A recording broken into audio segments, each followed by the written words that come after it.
तो रात को हम यहाँ पे सो रखे थे और ठीक कमरे से बाहर आता हूँ तो देखता हूँ चारों तरफ खूबसूरत नज़ारा है।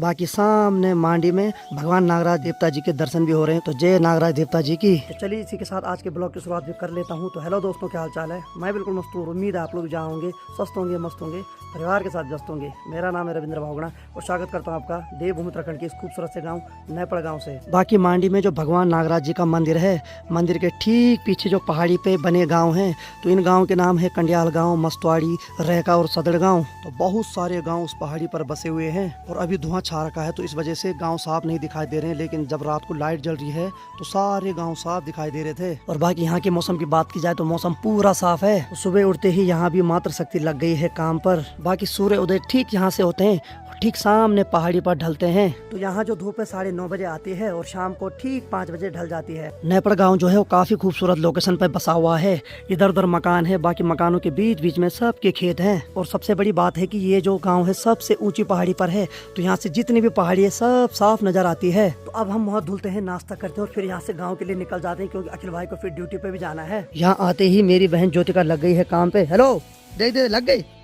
तो अब ये यहीं रहेगी, हम तो निकल लेंगे आज घर। तो मेरा जो जन्मदिन है वो है 22 जनवरी को और 22 जनवरी को खास दिन भी है, वो आप सबको पता होगा। तो बहन ने हमारे लिए गरम गरम पानी रख दिया है, तो हम भी मुँह हाथ धुलते हैं अब।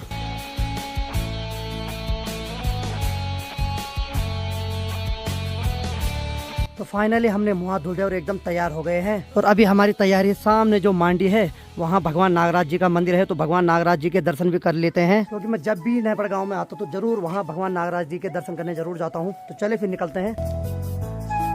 ठीक मांडी पे जाने के लिए गांव के बीचों बीच रास्ता बनाया गया है, जो कि काफी खूबसूरत दिखाई दे रहा है। बाकी प्लान तो हर गांव में देखने को मिल रहा है। तो सामने देखिए जी, यहाँ घरों में ताले लगे हुए हैं और यहाँ के सब लोग नीचे जा रखे हैं। यानी कि उत्तराखंड में ऐसा कोई भी गांव नहीं होगा जहाँ से एक एक दो परिवार नीचे नहीं जा रखे हैं। और सामने देखिए जी, आज भी पुराने जमाने के मकान यहाँ दिखाई दे रहे हैं। और सामने मकान देखिए, इसके जो बिम है वो आज भी लकड़ियों से बना रखे हैं। गांव की जो शोभा होती है वो पुराने मकान होते थे। और सबसे बड़ी बात है कि लकड़ियों से इसके बिम बना रखे हैं और ऊपर जो छत डाल रखी है वो पटाल से डाली हुई है। यानी कि इस मकान पे सीमेंट का काफी कम प्रयोग हो रखा है।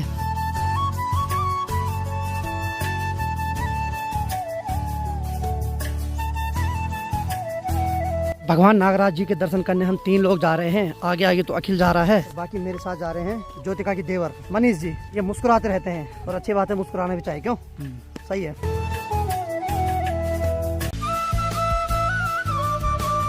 वैसे तो हर गांव में पलायन हो रखा है और पलायन के कारण हर गांव सुनसान हो रखा है, लेकिन इस गांव में जब भी 2-3 साल बाद भगवान नागराज देवता जी का मेला होता है तो दूर दूर से लोग आते हैं और इस गांव के लोग भी आते हैं। तो चलिए जी, फाइनली हम मंदिर के अंदर प्रवेश कर रहे हैं। सामने है भगवान नागराज देवता जी का मंदिर। ओम श्री कृष्ण नागराजाय नमो नमः। मंदिर के ठीक सामने पे है नैपड़ गांव, जो कि काफी खूबसूरत दिखाई दे रहा है। और लोगों के मकान कितने खूबसूरत दिखाई दे रहे हैं यहाँ से। और जैसे ही हम सुबह कमरे से उठे तो सबसे पहले यही नजर पड़ी और भगवान नागराज देवता जी के सुबह सुबह दर्शन हो गए थे। तो जो भगवान नागराज देवता जी का मंदिर है उसके चारों तरफ घंटियां टांगी हुई है और बाकी जो इसके बिम है इस पे भगवान नागराज देवता जी की प्रतिमा बना रखी है। और मंदिर के अंदर जाएंगे तो साथ में चमड़े की बेल्ट या पर्स कोई भी नहीं होना चाहिए।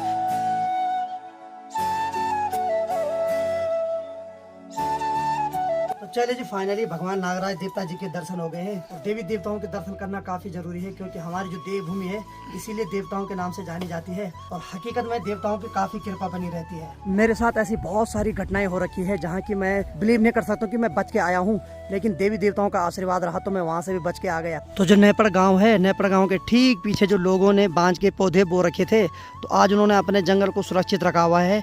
और ये जो बांज के पौधे होते हैं इन्हीं के कारण ठंडा होता है और इन्हीं के कारण बर्फबारी भी होती है। नागराज देवता जी के दाएं तरफ से एक हिमालय की टॉप पीक दिखाई देती है। अभी तो धुंध छा रखी है, लेकिन फिर भी कोशिश करूंगा आप लोगों को दिखाने की।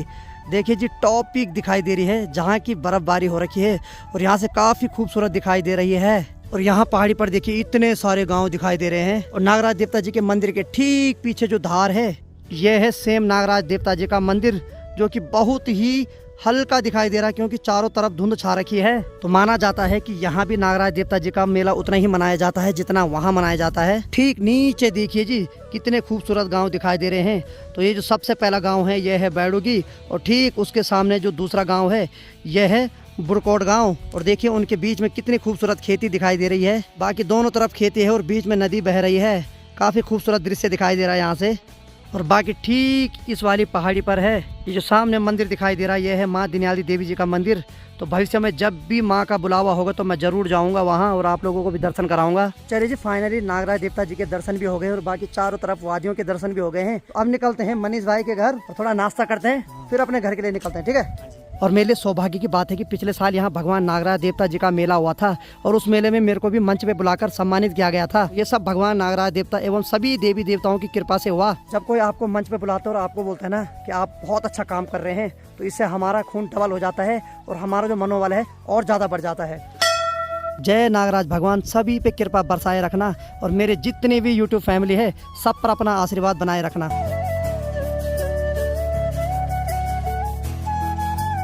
वाकई में भाई शहरों के मुकाबले गांव का जो जीवन है काफी सुखमय होता है। बाकी यहाँ दीवार पे लिखा हुआ है कि हम सबका यही सपना स्वच्छ होने पर गांव अपना। स्वच्छ तो रहेगा लेकिन गांव में कोई लोग ही नहीं तो स्वच्छ कौन रखेगा। तो इसीलिए जितने भी लोग पलायन कर रहे हैं साल में 1-2 बार अपने गाँव जरूर आओ। तो चलिए जी, फाइनली भगवान नागराज देवता जी के दर्शन करके हम बहन के ससुराल में आ गए हैं। हाँ भाई, बन गया नाश्ता? ठीक है, तो मस्त करके आग भी सेकते हैं क्योंकि बाहर तो धूप आ रखी है लेकिन खाना तो अंदर ही खाना है। सभी लोग चूल्हे के आसपास बैठ रखे हैं। अनिता ने तो स्पेशल घेर रखी जगह। हेलो, अरे हमारे लिए भी छोड़ दे जगह। चलो बढ़िया बढ़िया। तो नाश्ता करने से पहले ज्योतिका ने बोला कि भैया मेरा यूट्यूब चैनल मोनेटाइज कर दो, तो मैं भूल गया था।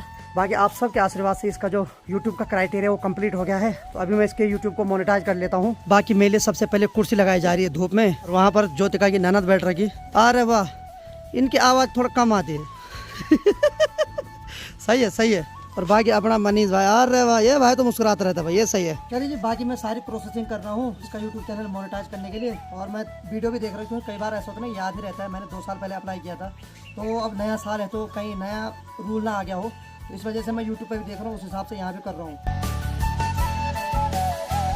बाकी मैंने ज्योतिका का जो यूट्यूब है वो अप्लाई कर दिया है मोनेटाइज के लिए। तो 2 प्रोसेस हमारे पास होती है, बाकी जो तीसरा स्टेप होता है वो यूट्यूब के हाथ में होता है। चलो भाई, बहुत बहुत बधाई हो, ठीक है। बाकी 1-2 दिन का इंतजार करना, मेल आ जाएगा, ठीक है। उसके बाद पैसा ही पैसा भाई साहब। दोनों ननद और भाभी खूब पैसा छापो, ठीक है। तो चलिए अब गर्मा गर्म नाश्ता करते हैं, फिर निकलते हैं यहाँ से घर के लिए। हाँ हाँ हाँ हाँ हाँ हाँ, बहुत मजा आ रहा है। प्रेशर की सीटी भी बहुत अच्छी लग रही है अभी। तो बाकी चलिए जी, गरम गरम नाश्ता मिल गया और आज के नाश्ते में बना रखी है गोभी और आलू की सब्जी। और बहन ने तो भाई अपना यहाँ पे जो भी चूल्हा है वो पकड़ लिया है, तो भाई आज से किचन का पदभार तेरे पे, ठीक है। अब उदास मत होना है। और बाकी ज्योतिका जी, आपके देवर तो वहाँ बैठ रखे हैं सिंधु के ऊपर। हाँ जी, आइए आप भी खाइए, आइए साहब, आइए आइए, आप वहाँ से लार मत टपकाइए। बैठिए। तो चलिए जी, गर्मा गर्म नाश्ते का आनंद लेते हैं। बाकी जो पुराने जमाने के जो बर्तन है जिनमें पानी रखा जाता था, ये है बंटा जो कि पीतल का बना हुआ होता है, और ठीक इसके पीछे है गागर जो कि तांबे से बनी हुई होती है। तो चलिए जी, यहाँ भी मात्र शक्ति चल पड़ी है बांझ लेने के लिए, लेकिन इनका बढ़िया है, इनका जो बांझ है यही नजदीक पे है और ये है बांझ के पेड़, तो यहीं से ये अपने पशुओं के लिए बांझ लाएंगे। लेकिन मेरी माँ लोगों को लगभग 13-14 किलोमीटर यानी कि चौरंगी खाल जाना पड़ता है बांझ के लिए, और लगभग पूरा दिन लग जाता है आने जाने में। तो दिन की 12 बज रही और फाइनली हमने खाना भी खा लिया है और अब हमारी तैयारी यहाँ से घर जाने की। चलो ठीक है भाई, सबको फिर बाय बाय। तो भाई हमें ज़्यादा फोर्स नहीं किया जा रहा, लेकिन अनिता को स्पेशल बोला जा रहा है तू यहीं रहे, लेडी पावर तगड़ी होती है भाई। तो चलिए फाइनली यहाँ से जाने की बारी आ गई है। ध्यान रखता है, ध्यान रखिए पड़ो।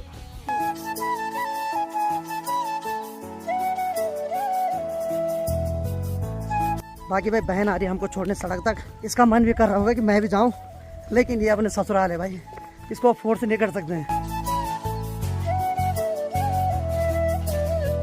तो चलिए जी, फाइनली सड़क पे पहुंच गए हैं और बाकी बहन भी हमें छोड़ने के लिए आ रखी। तो उदास तो नहीं हो रही? ज्यादा उदास नहीं होना, ठीक है। बहुत उदास हो रही है। ले, ये एक वो है, ऐसे नहीं भाई, ले इधर आ, इधर ले, ऐसे नहीं, ठीक है। चल ठीक है फिर, टाटा बाय बाय। और सुन, सास ससुर की सेवा करना, ठीक है।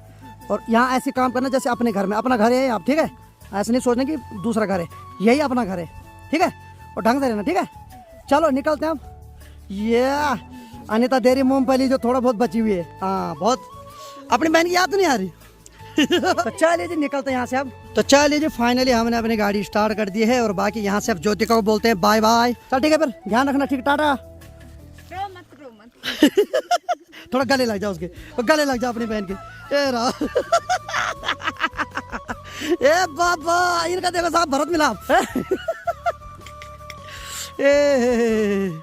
चलो ठीक है ठीक है ठीक है, चल जा तू तब, ठीक है ठीक है। वीडियो कॉल कर लेना। तो अब वैसे भी आधुनिक जमाना है, मोबाइल हो गया, कभी भी याद आ सीधे वीडियो कॉल, ठीक है। हाँ अखिल भाई चले। तो चले जी, भगवान ने भी क्या रस्म बना रखी है, आज बहन को यहाँ छोड़ दिया और आज बहन को अकेले छोड़ कर हमें जाना पड़ रहा है, ठीक है भाई। रो मत अब ए राम राम राम राम राम। कभी धाक से रहती थी गांव में, आज यहाँ अकेला रहना पड़ रहा है। चल ठीक है, सास ससुर यहाँ, ठीक है ठीक है।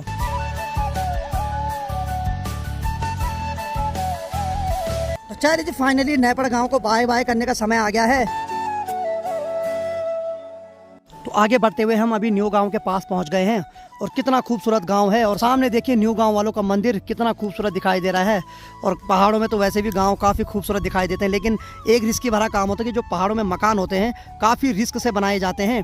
और ठीक न्यू गाँव के बगल में ये है पोखरियाल गाँव, ये भी काफ़ी खूबसूरत गाँव है और वहाँ भी पूरी तरीके से धूप आ गई है। और देखिए जी पहाड़ों में कैसे कैसे मकान बनाए हुए रहते हैं। नीचे तो गाँव है, बाकी ऊपर देखिए एक मकान ये है यहाँ ऊपर, और सबसे ज़्यादा दूरी पे है ये मकान, अकेला है और काफी ऊंचाई पर है। गांव नीचे और मकान ठीक वहां पहाड़ी पर है।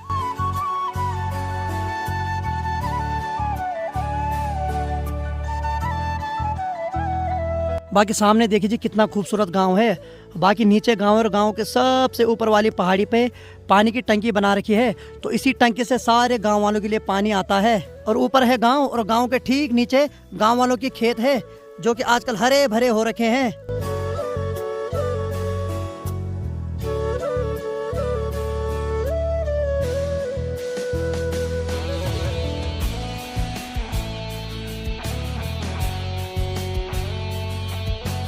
तो फाइनली हम अपने बहन के ससुराल से आ गए और अपने खूबसूरत से धौंतरी गांव में पहुंच गए हैं। तो अब अपने धनों को घर ले जाते हैं।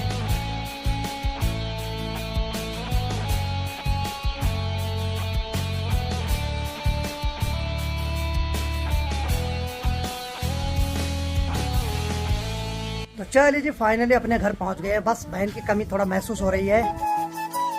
बाकी चलिए जी, घर पहुंच गया हूँ। और बाकी माँ जी और नाना पूछ रहे हैं कि रोई तो नहीं, बल बहन कहीं नहीं रोई भाई अब, क्योंकि उसके साथ वहाँ ननद भी है और सब लोग हैं वहाँ। उसकी सासू भी काफ़ी अच्छी सपोर्टिवल है, तो थोड़ा बहुत इमोशनल हो रही थी, लेकिन उसको भी एहसास हो गया था कि आखिर मेरा घर यही है। बाकी सामने जो धार में मकान है, वहाँ के जो मेंबर है देखिए वो कैसे उस चढ़ाई को चढ़ रहे हैं। तो उनको लगभग ऊपर जाने में आधा घंटा तो लगेगा, क्योंकि उनको आदत है, तो इस वजह से उनको टाइम कम लग रहा है। लेकिन कोई नया नया मेहमान आ जाएगा तो उसको 1 से 1.5 घंटा तो आराम से लग जाएगा। तो बाकी लगभग दिन की 1:30 बज रही और आधे घंटे की धूप हमारे घर के लिए बची है। बाकी आधे घंटे बाद सूर्य देव भी उस पहाड़ी के पीछे ढल जाएंगे। तो देखिए जी, बड़ा अजूबा हो रहा है। अभी पिताजी का फोन आया कि हिमाचल में भयंकर बारिश हो रही है। और यहाँ देखिए, जबकि पहाड़ों में सबसे पहले बारिश होनी थी, लेकिन यहाँ 2-3 महीने से बारिश ही नहीं हो रही है। तो इसी को बोलते हैं कलयुग। पहाड़ों में सबसे ज्यादा बारिश होती है, बर्फबारी भी होती है, लेकिन यहाँ इस बार बारिश ही नहीं हुई। बर्फबारी का तो नामो निशान कहाँ से होगा। तो चलिए जी, माँ जी हो गई बिजी और कंडी पे गोबर ले जा रही है। और शेर यहाँ मस्त करके सो रखा है। तो देखते ही देखते धूप हमारे घर से चले गई है।